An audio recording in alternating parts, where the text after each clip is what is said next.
আলহামদুলিল্লাহি রাব্বিল আলামিন ওয়াসসালাতু ওয়াসসালামু আলা সাইয়্যিদিল মুরসালিন আম্মা বা'দু ফাআউযু বিল্লাহি মিনাশ শাইতানির রাজীম বিসমিল্লাহির রহমানির রহিম আসসালাতু ওয়াসসালামু আলাইকা ইয়া রাসূলাল্লাহ ওয়া আলা আলিকা ওয়া আসহাবিকা ইয়া হাবিবাল্লাহ আসসালাতু ওয়াসসালামু আলাইকা ইয়া নবিয়্যাল্লাহ ওয়া আলা আলিকা ওয়া আসহাবিকা ইয়া নূরাল্লাহ।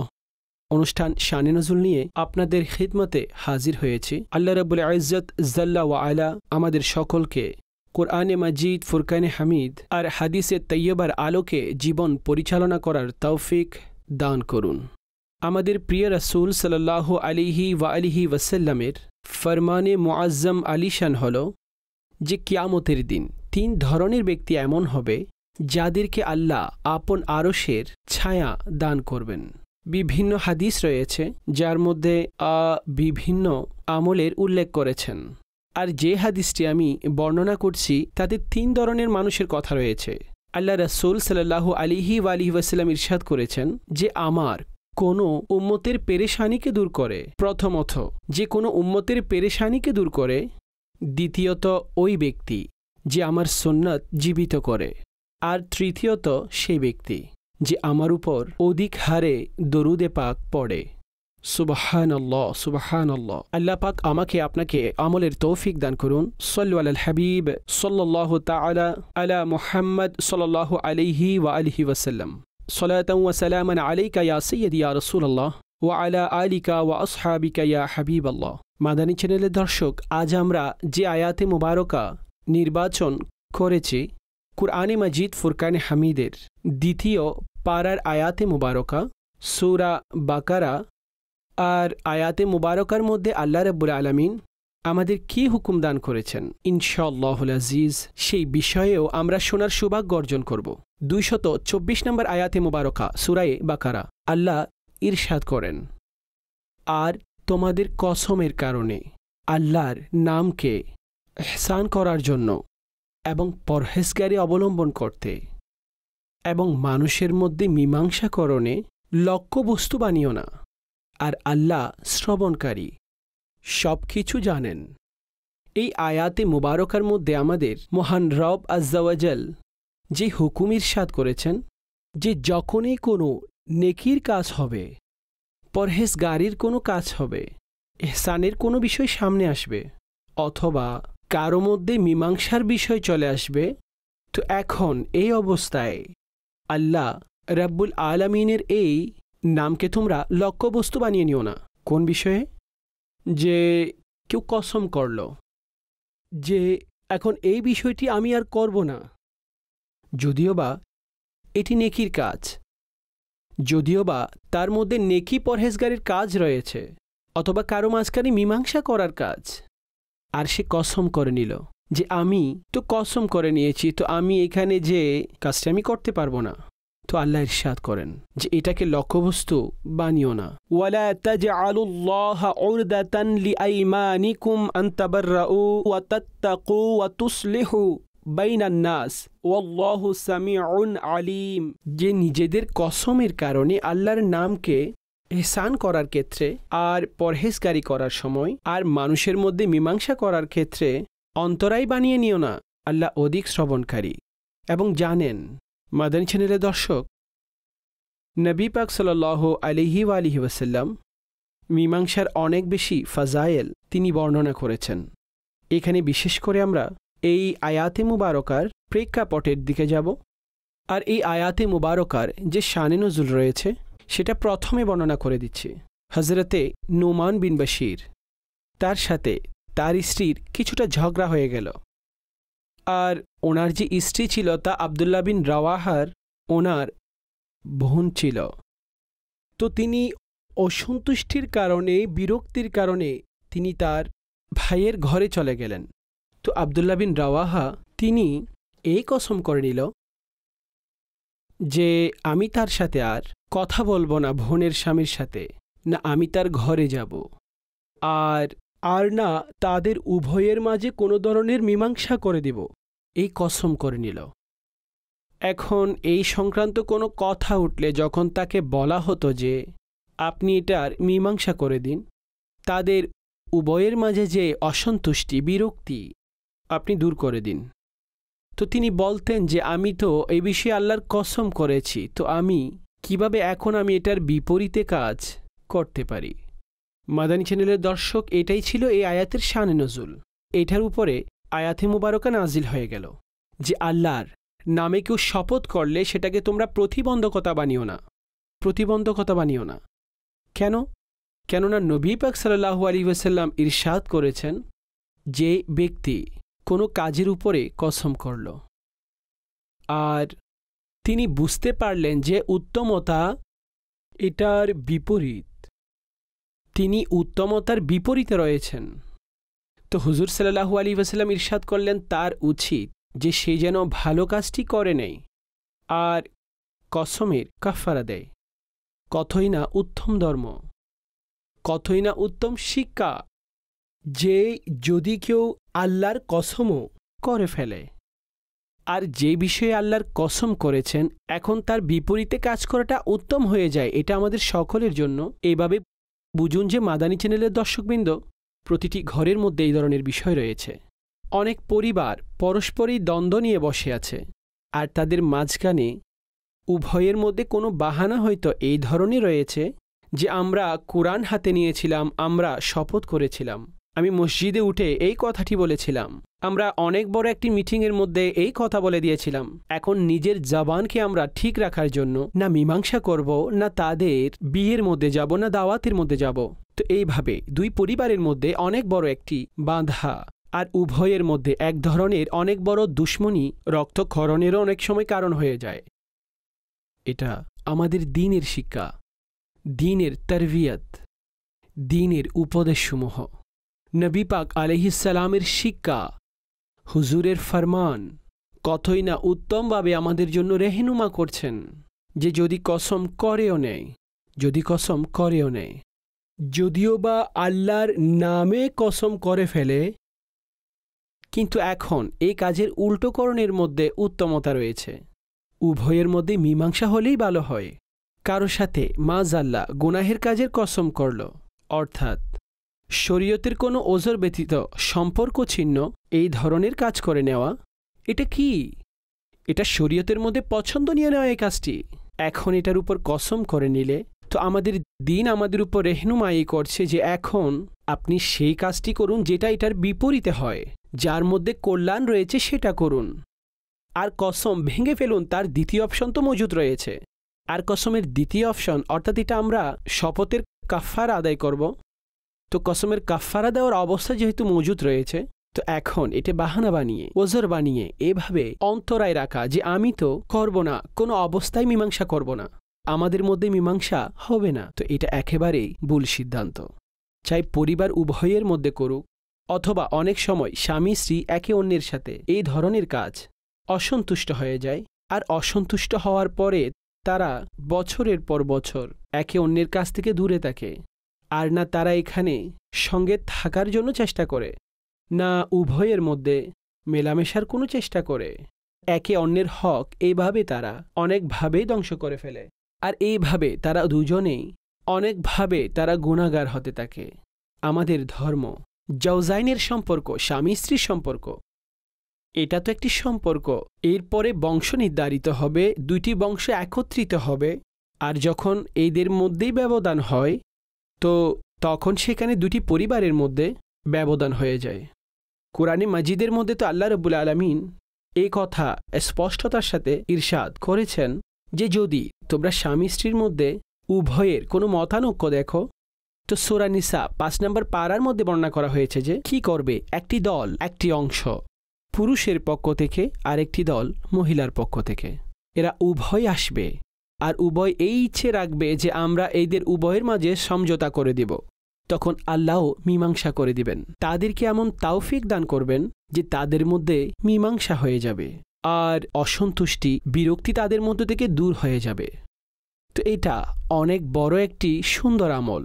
কিন্তু মাদানী চ্যানেলের দর্শক, এইখানে এটার প্রতি উৎসাহ প্রদান করা হয়েছে যে যদি কসমও করে নেয়, কসমও যদি করে নেয়, তাতেও সমঝোতার বিষয়ে যেন কোনো বাহানা করা না হয়, সমঝোতার দিকে অগ্রসর হবে এবং আপন কসমের কাফারা দিয়ে দিবে।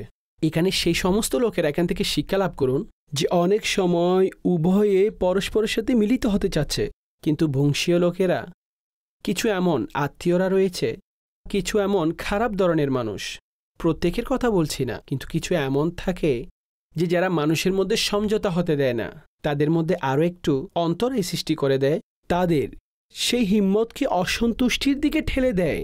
এই হিম্মত দেয় না যে তারা যেন একসাথে থাকে, আল্লাহর জন্য যেন তারা কোনোভাবে আল্লাহর জন্য কাউকে মাফ করে দেওয়া, এই ধরনের কেউ কাউকে তালিম দিবে এমনটা হয় না, বরং তারা উল্টা করে, আরে ভাই কি বলছো, তুমি সমঝোতার দিকে যেতে চাচ্ছ, তুমি ছোট হয়ে যাচ্ছ, অর্থাৎ আজ থেকে যদি তুমি ছোট হয়ে যাও, কাল থেকে তো সে তোমাকে দমিয়ে রাখবে, আমাদের মেয়েকে দমিয়ে রাখবে, সেখানে তোমার অবস্থান এরকম হয়ে যাবে। না না, এই ধরনের বাক্য এগুলো অকাট্যভাবে মূলত আমাদের ধর্মে এগুলো অপছন্দনীয়। যদি কেউ এই নেকির দিকে আসতে থাকে তো তার আসা উচিত, আর যদি কেউ নিয়ে আসতে পারে তাহলে তার নিয়ে আসা উচিত। আমাদের ধর্ম আমাদেরকে এই শিক্ষা এবং আমাদের তারবিয়ত দিয়ে যাচ্ছেন। আরেকটি আয়াতে মুবারকা এবং তার যে শানে নুজুল আমি এখানে বর্ণনা করব, হজরতে আবু বকর সিদ্দিক রাদিয়াল্লাহু তাআলা আনহু ওনার সাথে সম্পৃক্ত একটি আয়াতে মুবারকা আল্লাহ রাব্বুল আলামিন সূরাতুন নূরের মধ্যে এটাকে বর্ণনা করেছেন। আসুন সে আয়াতে মুবারকাটি আমরা শুনি। আল্লাহ ইরশাদ করছেন, ওয়ালা ইয়াতালি উলুল ফাদলি মিনকুম ওয়াসসাআতি আন ইউতু উলিল কুরবা ওয়াল মাসাকিন ওয়াল মুহাজিরিন ফি সাবিলিল্লাহ ওয়াল ইয়াফু ওয়াল ইয়াসফাহু আলা তুহিব্বুনা আন ইয়াগফিরাল্লাহু লাকুম ওয়াল্লাহু গফুরুর রহিম। ইরশাদ করলেন, আর তোমাদের মধ্যে ফজিলতওয়ালা আর সম্পদের ক্ষেত্রে সামর্থ্যবান, প্রাচুর্যের অধিকারী, সম্পদশালী লোক, তারা যেন এই কসম না করে যে তারা আত্মীয়দের আর মিসকিনদের আর আল্লাহর রাস্তায় হিজরতকারী সম্পদ দিবে না, আর তাদের উচিত হল ক্ষমা করে দেওয়া এবং দোষ ত্রুটি উপেক্ষা করা। তোমরা কি এই বিষয়টি পছন্দ করো না যে আল্লাহ তোমাদেরকে ক্ষমা করে দিবেন? আর আল্লাহ ক্ষমাকারী মেহেরবান, আল্লাহ ক্ষমাকারী মেহেরবান। সুবহানাল্লাহ। কতই না উত্তমভাবে, আলা তুহিব্বুনা আন ইয়াগফিরাল্লাহু লাকুম, তোমরা কি এটা পছন্দ করো না যে আল্লাহ তোমাদের গুনাহ মাফ করে দিবেন? এটা অবশ্যই সব ব্যক্তিই পছন্দ করে। তো তার পদ্ধতি বলে দিল, তোমরা মানুষের অন্যায় মাফ করে দাও, মানুষের ভুল ক্ষমা করো, আল্লাহ তোমাদের ভুল গুনাহসমূহ ক্ষমা করে দিবেন। এটা অনেক বড়, এই বিবেচনায় অনেক লাভজনক চুক্তি, অনেক লাভজনক চুক্তি। মানুষ অন্য কাউকে ক্ষমা করে দিলে আল্লাহ তার গুনাহ মাফ করে দেন। এর শানে নজুল যেটা এসেছে সেটা হলো এই আয়াত হযরতে সাইয়েদনা আবু বকর সিদ্দিক রাদিয়াল্লাহু তাআলা আনহুর ব্যাপারে নাজিল হয়েছে। তিনি কসম করেছিলেন যে হযরতে মিশতা রাদিয়াল্লাহু তাআলা আনহুর সাথে তিনি মীমাংসা করবেন না। আর হযরতে মিশতা রাদিয়াল্লাহু তাআলা আনহু হযরত আবু বকর সিদ্দিকের খালার সন্তান ছিল, নৈকট্য ছিল, মুহাজির ছিল, বদরি ছিল। হযরতে আবু বকর সিদ্দিক ওনার টোটাল খরচ বহন করতেন, ঘরের যাবতীয় প্রয়োজন তিনি পূরণ করতেন। কিন্তু বিষয়টি এমন হলো, মাআযাল্লাহ, আম্মা আয়েশা সিদ্দিকা রাদিয়াল্লাহু তাআলা আনহার উপরে অপবাদের বিষয় সংঘটিত হল। তো মুনাফিক যারা অপবাদ দিয়েছিল আর কিছু লোক তাদের মধ্য থেকে তাদের কথার মধ্যে ঐক্যমত পোষণ করল। তাদের মধ্যে হযরতে মিশতাও ছিল। যখন এই বিষয়টি সংঘটিত হল তখন কুরআনে পাকের যে সে ব্যাপারে আহকাম নাজিল হলো, যে অপবাদ এবং তার শাস্তি, এ সমস্ত বর্ণনা হলো। আর এরপরে আবু বকর সিদ্দিক রাদিয়াল্লাহু তাআলা আনহু তাকে সমস্ত ঘরের রেশন, খাবার দাবার খরচ হযরতে আবু বকর সিদ্দিক দিতেন। এখন একটু লক্ষ্য করুন, আপনার ঘর কিংবা কন্যা সংগঠিত বিষয়ে আর এমন অপবাদের বিষয় সামনে চলে আসে, আর ওই ব্যক্তি অপবাদে শামিল হলো যার ঘরের টোটাল খরচ সিদ্দিক আকবর রাদিয়াল্লাহু তাআলা আনহু দিচ্ছিলেন। এখন তিনি এই বিষয়ে কসম করে নিলেন যে আমি যে তার ঘরের জন্য যে খরচ আদি আমি দিতাম তা এখন বন্ধ করে দিলাম। তো আল্লাহ রাব্বুল আলামিন এ ব্যাপারে আয়াতে মুবারকা নাজিল করলেন। আর এখানে এটাও বর্ণনা করলেন উলুল ফদল, ফজিলতওয়ালা, অর্থাৎ আল্লাহ রাব্বুল আলামিন হযরত সিদ্দিক আকবর রাদিয়াল্লাহু তাআলা আনহুকে ফজিলতওয়ালা উলুল ফাদলে অর্থাৎ ফজিলতওয়ালাদের জন্য এটা উচিত নয় যে তিনি এই ধরনের কসম করবেন। এখন এত বড় ব্যাপার হয়ে গেল আর সম্পাদনকারী এমন যার উপর তার এতটাই এহসান রয়েছে, খাবার দাবার রেশন সব ধরনের জিনিস, আর তার পক্ষ থেকে এমন কোনো অপবাদ যখন আসে তখন মানুষের খুব কষ্ট হয়। তো এখন আল্লাহ রাব্বুল আলামিনের ইরশাদের পরে নিজের সমস্ত প্রকার রাগ থেকে বের হয়ে আসা, এটা ঈমানদারের কাজ, এটা মুমিনদের শান।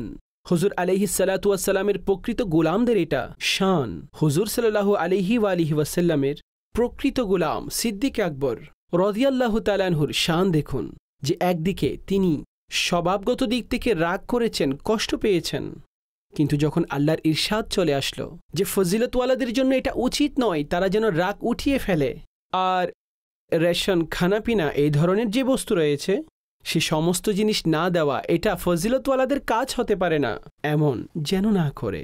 আর নবী পাক সাল্লাল্লাহু আলাইহি ওয়াসাল্লাম যখন আবু বকর সিদ্দিকের সামনে এই আয়াত দেখালো এবং তেলাওয়াত করে শোনালো যে আল্লাহ কি ইরশাদ করেছেন, তো এই ব্যক্তি যখন এই অবস্থায়, এখানে এমন হলো যে কোরআনের আয়াত আলা তুহিব্বুনা আন ইয়াগফিরাল্লাহু লাকুম, তুমি কি পছন্দ করো না আল্লাহ তোমাকে মাফ করে দেন, তোমার গুনাহসমূহ ক্ষমা করে দেন? তখন সিদ্দিক আকবর রাদিয়াল্লাহু তাআলা আনহু বললেন, ইয়া রাসূলুল্লাহ, আমারও তো এটা ইচ্ছা, আল্লাহ আমার গুনাহসমূহ মাফ করে দিন, ক্ষমা করে দিন। তিনি অতঃপর এইভাবে হযরতে মিশতার সম্পর্কে বললেন, আমি তার ব্যাপারে যে কসম করেছি, তো তার সাথে যা হলো আমি সেটা তুলে নিচ্ছি এবং তার যে রেশন খাবার দাবার যা কিছু তাকে দিতাম এবং তার সাথে যে সুন্দর ব্যবহার করতাম, এখন সেটা আর আটকিয়ে রাখবো না, আগের মতোই সব দিতে থাকব। এটাই হচ্ছে আল্লাহর হুকুমকে মেনে নেওয়া এবং তার উপরে সে অনুযায়ী আমল করা, তার উপরে নিজের সমস্ত রাগ অভিমানকে গুটিয়ে নেওয়া, নিজের নফসকে তার মধ্যে অন্তর্ভুক্ত না করা, বরং আল্লাহ রাব্বুল আলামিন ওনার সন্তুষ্টির জন্য এই সমস্ত আমলগুলো পালন করতে থাকা এবং আল্লাহর হুকুমকে অনুসরণ করতে থাকা। আর তিনি এইভাবে এই সমস্ত বিষয়ের ব্যাপারে এবং তার জন্য যে রেশনগুলো পাঠাতেন সেগুলো দিতে শুরু করলেন, সে সমস্ত কিছু তার জন্য তিনি দেওয়া শুরু করে দিলেন। তো এই আয়াতের উপরে এইভাবে হযরত সিদ্দিক আকবর রাদিয়াল্লাহু তাআলা আনহু আমল করলেন, আর সেই সাথে ওনার কসমের কাফারা দিয়ে দিলেন, অর্থাৎ দিনের কত উত্তম রাস্তা আমাদের জন্য ইরশাদ করে দিলেন।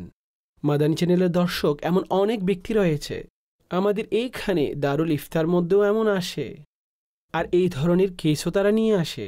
বিশেষ করে যদি বলি, যদি পরস্পরের ঝগড়ার বিষয়ে হোক কিংবা পরস্পরের দ্বন্দ্ব নিরসনের ব্যাপারে হোক, তো কিছু লোকের মধ্যে অনেক শক্ত অবস্থানে থাকে, সম্পর্ক ছিন্ন করে ফেলে, নিজের আপন বোনদের সাথে অনেক বছর পর্যন্ত সম্পর্ক ছিন্ন করে চলতে থাকে, না তার ঘরে যাওয়া, না তার কোনো বিয়েতে, না তার কোনো ইভেন্টে অংশগ্রহণ করা, না উভয়ের মধ্যে সুন্দর আচরণ করা, আর না সে অসুস্থ হয়ে গেলে তার সেবা শুশ্রূষার জন্য সেখানে যাওয়া।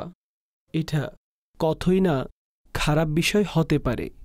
অর্থাৎ আমরা এই বিবেচনায় আমাদের নফসকে সবসময় অগ্রসর রাখি, আর নিজের নফসেরই আমরা সবচেয়ে বেশি অনুসরণ করি, নিজের নফসের পেছনে পেছনে চলি, যেখানে আমাদের ধর্ম আমাদেরকে এই শিক্ষা দিয়ে যাচ্ছেন। ঠিক আছে, এমনটা হয়, প্রত্যেকের ক্ষেত্রেই এমনটা হয়, লড়াই হয়ে যায়, অভিমানও হয়ে যায়, কিন্তু কসমের ক্ষেত্রেও এত সুন্দর কথা ইরশাদ করে দেওয়া হয়েছে, যদি কসমের ক্ষেত্রেও হয়। আর এই ব্যাপারে শরীয়ত যে, এটা শরীয়তের মধ্যে অপছন্দনীয় যে মানুষ সব ব্যাপারে কসম করবে। কসম করা, তারা সব বিষয়ে আল্লাহর নামে কসম করতে থাকে, এটা শরীয়ত পছন্দ করে না। হ্যাঁ, কখনো প্রয়োজন হলে তো কসম করার পরেও কথা বলা যেতে পারে, আর নিজের কথাকে অধিক মজবুত করার জন্য কসম মানুষ করে, তো ঠিক আছে, কসম করেও কথা বলা যেতে পারে, কিন্তু আমি এটা আরজ করছি, কসম পর্যন্ত কোনো বিষয়ের মধ্যে আমাদের ধর্ম এটা ইরশাদ করে দিয়েছেন, শিক্ষা আমাদেরকে এটা দিয়েছেন। এমন ক্ষেত্রেও যদি কসম মীমাংসার প্রতিবন্ধক হয় অথবা উভয়ের মধ্যে দ্বন্দ্ব বড় হয়ে যাচ্ছে, সম্পর্ক ছেদের বিষয়টি সামনে চলে আসছে, এই ধরনের যাই কিছুই হোক না কেন, তো কসম ভঙ্গ করে ফেলো আর এই বিষয়টি সমাধান করো। নিজের আত্মীয়তার বন্ধন ঠিক করো, কোনো গরিবকে সাহায্য করো, আর এই কসমকে প্রতিবন্ধক বানিও না। আর কসমের ক্ষেত্রে মনে রাখবেন তার কাফারা আদায় করে দিবেন। কসমের কাফারা বিশাল আলোচনা, আমি এখানে সংক্ষিপ্ত আকারে রিসালার মধ্য থেকে আমির আহলে সুন্নাত দামাত বারকাতুহুমুল আলিয়ার একটি সুন্দর এবং পছন্দনীয় রিসালা কসমের ব্যাপারে, কসমের বিষয়ে প্রশ্ন উত্তর। এই রিসালাটি অবশ্যই সংগ্রহ করুন। কোন কসমগুলো পূরণ করতে হবে, কোন কসমগুলো পূরণ করতে পারবে না, কোন ধরনের কসম ভেঙে ফেললে কখন কাফারা আবশ্যিক হয়ে যায়, আর এই কসমসমূহের কাফারা সম্পদের মাধ্যমে হয় না। এই রিসালাটি আপনারা অবশ্যই সংগ্রহ করুন। আর এটার সাথে মীমাংসার বিষয়ে আমির আহলে সুন্নতের একটি রিসালা রয়েছে। একটি হচ্ছে মীমাংসার ফজিলতের উপরে, আরেকটি সরাসরি মীমাংসার বিষয়ে। এগুলোকে অবশ্যই সংগ্রহ করুন। এবং সবচেয়ে গুরুত্বপূর্ণ যেটি, এগুলোর ভেতরে ইরশাদসমূহ যা কিছু বলেছেন, আর এভাবেই মীমাংসার দিকে মানুষ কাউকে উৎসাহিত করতে পারে। তো মানসিক প্রশান্তির জন্য এটা একটি উত্তম বই। তো ইনশাল্লাহ এই রিসালাটি আপনি পড়লে তো এখান থেকে আপনি অনেক বেশি উপকার লাভ করবেন। কিবলা আমির আহলে সুন্নাত দামাত বারকাতুহুল আলিয়ার সোহবতের মধ্যে বসা, সেটা মাদানী মুজাকেরাও হতে পারে। এই ধরনের অনেক মাদানী ফুল এখানে পাওয়া যায়। তিনি নিজেই মানসিক প্রশান্তি দিয়ে থাকেন। আর কিভাবে উৎসাহ প্রদান করেন, অর্থাৎ প্রচেষ্টা এটাই থাকে যে কোনো না কোনোভাবেই মানুষ শান্তিতে থাকা, ঝগড়া না হওয়া, পরস্পরের মধ্যে লড়াই ঝগড়া এবং অনৈক্যের বিষয় যেগুলো রয়েছে সেগুলো না হয়। আর এখানে দুইটি আয়াতে মুবারকা এবং উভয় আয়াতে মুবারকার শানে নজুল যেগুলো রয়েছে সেগুলো শ্রবণ করেছে। আল্লাহর কাছে এমন বান্দা অধিক পছন্দের যারা রাগ নিয়ন্ত্রণের মাধ্যমে মানুষকে ক্ষমা করে দেয়। কুরআনে পাকে আল্লাহ তাদের জন্য ইরশাদ করেন, আল্লাযীনা ইউনফিকুনা ফিস-সাররাই ওয়াদ-দাররাই ওয়াল-কাযিমিনাল গায়যা ওয়াল-আফিনা আনিন নাস ওয়াল্লাহু ইউহিব্বুল মুহসিনিন। আর যারা আনন্দ চিত্তে অভাবগ্রস্ত অবস্থায় আল্লাহর রাস্তায় দান করে আর রাগ সংযতকারী আর মানুষের প্রতি ক্ষমা প্রদর্শনকারী, আর আল্লাহ নেক লোকদেরকে ভালোবেসে থাকেন। চারটি আমল এখানে আল্লাহ তাআলা বর্ণনা করেছেন। আল্লাহর প্রিয়ভাজনদের যে আমল রয়েছে তার মধ্য থেকে চারটি এখানে বর্ণনা করেছেন। সচ্ছলতা হোক অথবা অভাবগ্রস্ত অবস্থা, তারা আল্লাহ রাস্তায় খরচ করে। অর্থাৎ তারা কখনো এটা করেন না যে এখন অভাব রয়েছে তো এখন সদকা করার ক্ষেত্রে হাতকে গুটিয়ে নিবে না। সচ্ছলতা হোক কিংবা অসচ্ছল অবস্থা, অসচ্ছল হোক তারপরও আল্লাহ রাস্তায় খরচ করা, আল্লাহর পথে দিতে থাকা। যদিও বা দেওয়ার ক্ষেত্রে, খরচ করার ক্ষেত্রে সম্পদ কমও থাকে, কিন্তু রবের রাস্তায় দিতে থাকা এটা অনেক ভালো আমল। আর নবী পাক আলাইহিস সালাতু ওয়াস সালাম উপরের হাতকে অনেক বেশি ফজিলতওয়ালা বর্ণনা করেছেন। যে এক ব্যক্তি যিনি কারো কাছ থেকে হাত পাতে চাইতে থাকে, আর এক ব্যক্তি হলেন যিনি দিতে থাকেন। তো এই যে দানকারীর হাত, এটাকে অধিক হারে মূলত ফজিলতওয়ালা বর্ণনা করেছেন। এখানে বলা হয়েছে অসচ্ছল হোক কিংবা সচ্ছল হোক, সম্পদশালী এখন ওই ব্যক্তি 2-4 হাজার টাকা বের করে দিল এবং মনে করলো যে আমি সদকা করলাম, ঠিক আছে, আল্লাহ পুরস্কার দান করবেন, আপনি আমল করেছেন, ঠিক আছে। কিন্তু যখনই তার ব্যবসার মধ্যে পেরেশানি আসলো, অর্থাৎ ব্যবসায়িক পেরেশানি, কিন্তু তার ঘরের মধ্যে টাকা রয়েছে, ব্যাংকে জমা রয়েছে, তার অ্যাকাউন্টে রয়েছে, তার মধ্যে কোনো ধরনের এমন কমতি হয়নি। শুধুমাত্র নতুন প্রফিট আসলো কিংবা নতুন সম্পদ আসলো, সেখানে বৃদ্ধি হয়নি, আগেও অনেক রয়েছে, কিন্তু মানুষ নেকির কাজে নিজের হাত পেছনে ফিরিয়ে নেয়, তো তাকে নয়। ইরশাদ করলেন অভাবগ্রস্ত হোক, মূলত এখনো অভাবীও নয়। অভাব তো সেটা যেটা মানুষ একেবারে দারিদ্রতার মধ্যে চলে আসে, তো যে আল্লাহ রাস্তায় 1 টাকাও দিতে চায়, অথবা 10 টাকা হোক, যার দেওয়ার মতো চেতনা রয়েছে তো সে দিতে থাকে, সেটা নিয়মিত করতে থাকে, আর আল্লাহ তাকে তার বিনিময় দিতে থাকেন। তো সচ্ছলতা হোক অথবা অভাব অর্থাৎ দারিদ্রতার মধ্যে থাকুক, তিনি খরচ করেন। দ্বিতীয় আমল এটি বর্ণনা করা হয়েছে যে রাগ দমনকারী, রাগকে সংযতকারী। তৃতীয় আমল এটি বর্ণনা করা হয়েছে যে মানুষকে ক্ষমাকারী, ওয়াল আফিনা আনিন নাস, মানুষকে ক্ষমাকারী। আর ইহসানকারীদেরকে আল্লাহ পছন্দ করেন, যিনি মানুষের প্রতি ইহসান করেন, মাফ করে দেন, মানুষের আমলের এর ভিত্তিতে মানুষকে মাফ করে দেন। আল্লাহ ওনাকে অনেক বেশি পছন্দ করেন। হযরতে আনাস রাদিয়াল্লাহু তাআলা আনহু তিনি ইরশাদ করেন, যে ব্যক্তি নিজের জবানকে হেফাজত করবে, আল্লাহ ওনাকে হেফাজত করে রাখবেন। আর যিনি নিজের রাগ দমন করবেন, কিয়ামতের দিন আল্লাহ তাআলা আপন আযাব তার কাছ থেকে প্রতিবন্ধক করে দিবেন। আর যে আল্লাহর কাছ থেকে মাফ চাইবে, আল্লাহ তার গুনাহসমূহ মাফ করে দিবেন।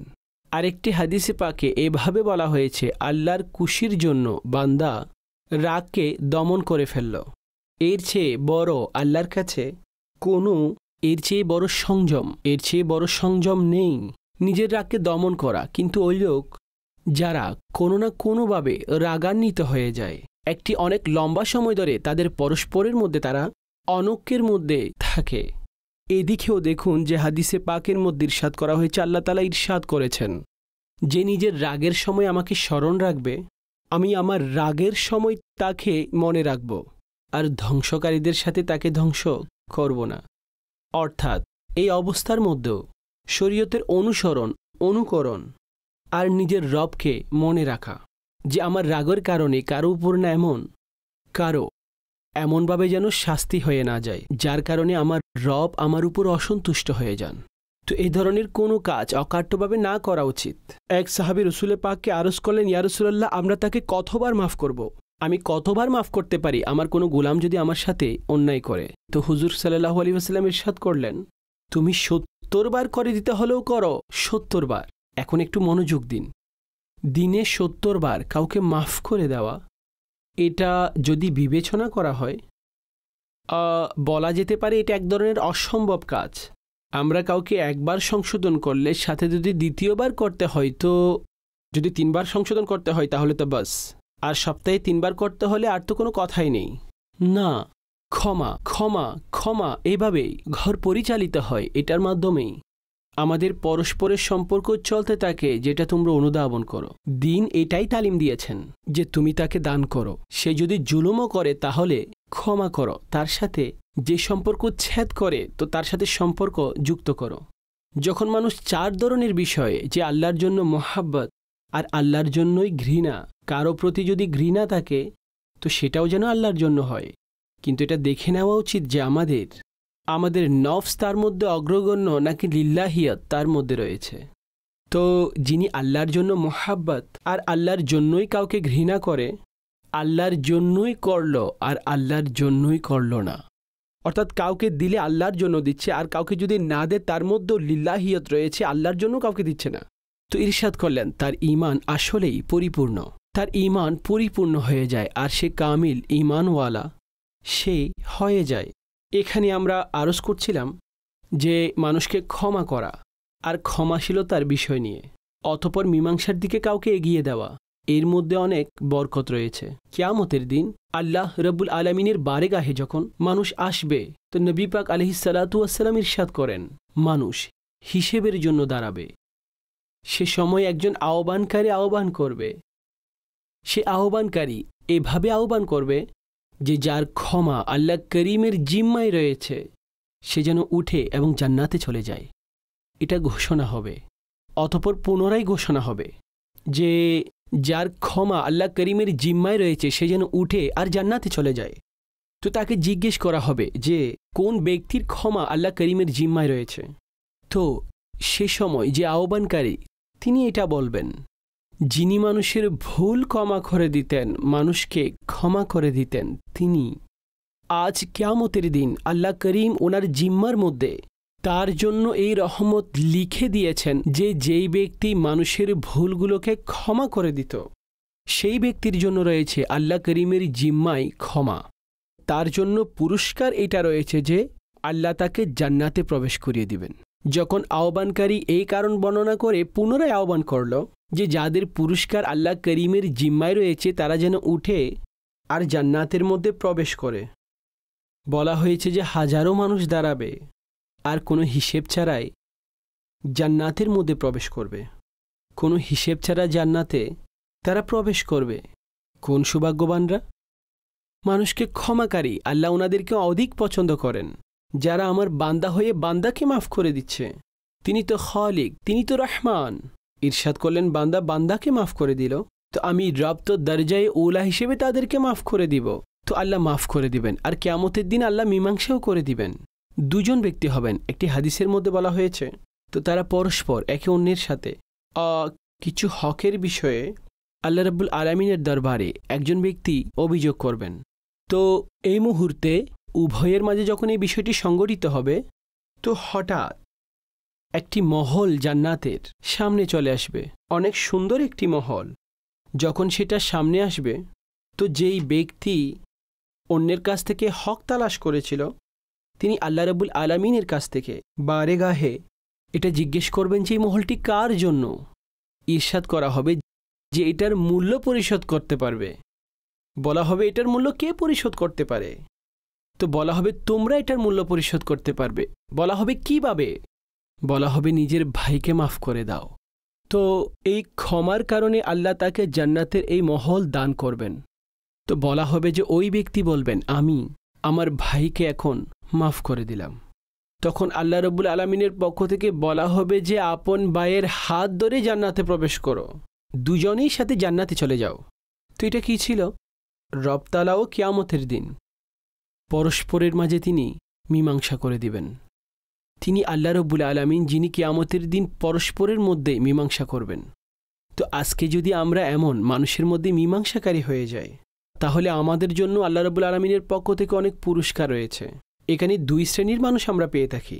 এক শ্রেণী হচ্ছেন তারা যারা মানুষের মধ্যে মীমাংসার চেষ্টা করে, আর কিছু এমন হয়ে থাকে যারা ভুল বোঝানোর চেষ্টা করে, আর যারা স্বামী স্ত্রীর মধ্যে পৃথক করার চেষ্টা করে। ইমাম আহলে সুন্নাত আলা হযরত রাহমাতুল্লাহি আলাইহি ইরশাদ করেন তারা হচ্ছে শয়তানের ছেলা যারা শয়তানি কাজের উপরেই স্থির থাকে। যেখানে শরীয়তে সবচাইতে অগ্রগণ্য পছন্দনীয় কাজ হচ্ছে এটি, যদি স্বামী স্ত্রীর মধ্যে মতানৈক্য হয়ে যায় তো আশেপাশের মানুষ তাদেরকে ঐক্যের দিকে অগ্রসর করাবে। কিন্তু যারা তাদেরকে ঐক্য তাদের মধ্যে হতেই দেয় না, বিভিন্ন রকম এমন কথা তাদেরকে বলে দেয় যে যার কারণে তাদের মধ্যে ঘৃণা, তাদের মধ্যে দূরত্ব বাড়তে থাকে। তো এই ধরনের ব্যক্তি ভালো নয় সমাজের মধ্যে। তো এই জন্য তাকে অবশ্যই তার আশেপাশে খেয়াল রাখতে হবে। যে দুজনের মধ্যে লড়াই হবে তারা অবশ্যই দেখবে যে আমার আশেপাশে এমন মানুষ তো নেই যে আমাকে আরও বেশি উত্ত্যক্ত করছে। দর্শকবৃন্দ, আমি আপনাদের কাছে এখানে আরেকটি কথা আরজ করব। লক্ষ্য করুন যে মিথ্যা পবিত্র শরীয়তের মধ্যে কতটা অপছন্দনীয় মিথ্যা। এমনকি নবী পাক আলাইহিস সালামের হাদিসে পাকের মধ্যে ইরশাদ করা হয়েছে যে মুমিন কৃপণও হতে পারে, মুমিন এমনও হতে পারে, কিন্তু কখনো মুমিন মিথ্যুক হতে পারে না, মুমিন মিথ্যাবাদী হতে পারে না। মিথ্যা শরীয়তে অপছন্দনীয়, কিন্তু যখনই কোনো মীমাংসার বিষয় হবে, আর এই ব্যাপারেও শরীয়ত এখানে এই মিথ্যার ব্যাপারেও এখানে এই অনুমতি দান করেছেন। কোন ভিত্তিতে? অর্থাৎ কোনো এমন আলোচনা করা, কোনো এমন কথা বলা, দুজনের মধ্যে ঝগড়া, একজন তাদের একজনের কাছে গেল, একজন তাদের উভয়ের একজনের কাছে গেল, তাকে তার পক্ষ থেকে এটা বলে দিল যে সে ব্যক্তি আসলে সে তো আপনার ব্যাপারে অনেক ভালো ধারণা রাখে, সে তো আপনার ব্যাপারে অনেক ভালো কথা আমাদেরকে শুনিয়েছে।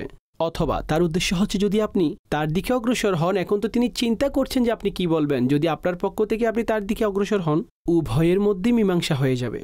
এখন এই ব্যক্তি কিছুটা চিন্তা করবে, হ্যাঁ এই ব্যক্তি কিছুটা অন্তর নরম হবে, অন্তরে ভালোবাসার সৃষ্টি হবে। এখন সে দ্বিতীয় জনের কাছে গেল, তাকে গিয়ে এমন কিছু কথা বলে দিল, অতঃপর তিনি তাদের উভয়ের মধ্যে মীমাংসা করে দিল। আর এভাবেই করা উচিত, অর্থাৎ এইটুকু পরিমাণ, যদিও সেটা মিথ্যা হয়ে থাকে, এতটুকু বলার জন্য রুখসত এবং অনুমতি আমাদের শরীয়ত আমাদেরকে দিয়েছেন। যদি আমরা কারো পরস্পরের মধ্যে মীমাংসা করার জন্য এই সমস্ত কথা বলি তবে কোনো অসুবিধা নেই।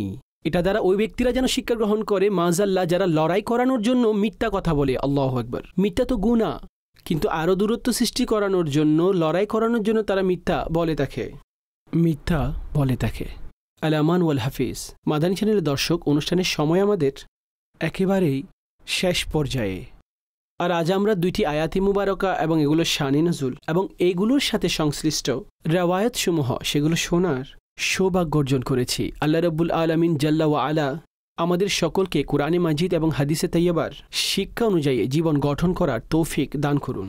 বৃহস্পতিবার ইজতিমা, দাওয়াত ইসলামীর এই সুন্নতে ভরা ইজতিমার মধ্যে অংশগ্রহণ করাকে আপনার অভ্যাস বানিয়ে নিন এবং সেখানে অংশগ্রহণ করুন। আল্লাহ করিম রাব্বুল ইজ্জত আমাদের জাহের এবং আমাদের বাতিন সংশোধন দান করুন। সকলকে পবিত্র শরীয়তের উপর চলার তৌফিক দান করুন ইনশাআল্লাহ। আগামী বৃহস্পতিবার নতুন কোনো বিষয়ে এই অনুষ্ঠানে আপনাদের সামনে উপস্থিত হব। আল্লাহ আমাদের সকলকে হেফাজতে রাখুন। আমিন। বিজাহিন নবীল আমিন সাল্লাল্লাহু আলাইহি ওয়াসাল্লাম।